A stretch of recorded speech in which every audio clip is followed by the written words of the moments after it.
Syria में सत्ता पर काबिज होने के बाद से विद्रोही गुट एचटीएस बशर अल असद परिवार से जुड़ी चीजों को जड़ से खत्म कर रहे हैं। असद सरकार के पतन के बाद से सबसे पहले उनके महल को लूटा और फिर उनके परिवार के सदस्यों की मूर्तियां गिराई गई। उसके बाद अब विद्रोहियों ने उनके पिता हाफिज अल असद के मकबरे में भी तोड़फोड़ की है।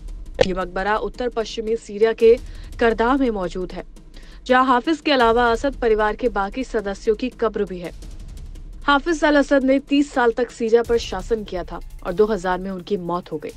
उनके शासन के दौरान उनके समर्थकों ने उन्हें एक मजबूत नेता माना, लेकिन विरोधियों ने उन्हें तानाशाह के रूप में देखा। अब हाफिज अल असद की मूर्तियां और उनसे जुड़े प्रतीक विद्रोहियों के निशाने पर हैं। सीरिया में असद परिवार के 54 साल के शासन का अंत हो चुका है और अब अल-कायदा और आईएसआईएस जैसे आतंकी संगठनों से निकले अबू जुलानी के नेतृत्व में एचटीएस ने सीरिया की सत्ता पर कब्जा कर लिया है। दमिश्क पर एचटीएस के कब्जे के बाद इजरायली सेना असद शासन के सैन्य ठिकानों को निशाना बना रही है, जबकि एचटीएस के लड़ाके असद परिवार के प्रतीकों को खत्म कर रहे हैं।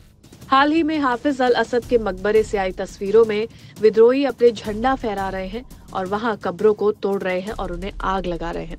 इतिहास में जाए तो हाफिज अल असद का जन्म 1930 में सीरिया के करदा में हुआ था। हाफिज ने राजनीति और सेना में जल्दी रुचि दिखाई और 1946 में बाथ पार्टी ज्वाइन की। 1955 में असद के पिता वायुसेना के पायलट बने और 1963 में वायुसेना के कमांडर के रूप में अपनी जगह बनाई। 1986 में हुए सैन्य तख्तापलट में हिस्सा लेने के बाद वो रक्षा मंत्री बने।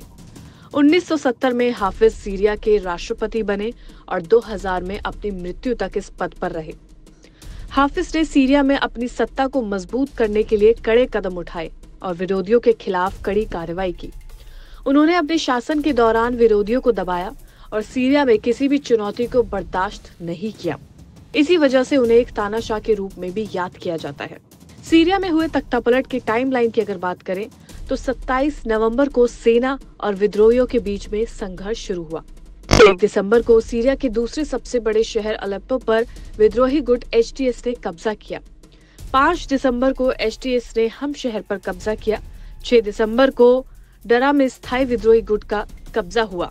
7 तारीख को एचटीएस का कब्जा होम्स पर हुआ और फिर 8 तारीख को दमिश्क में एचटीएस घुसा और असद का तख्ता पलट हुआ और 50 साल से भी ज्यादा चले आ रहे शासन का अंत हुआ।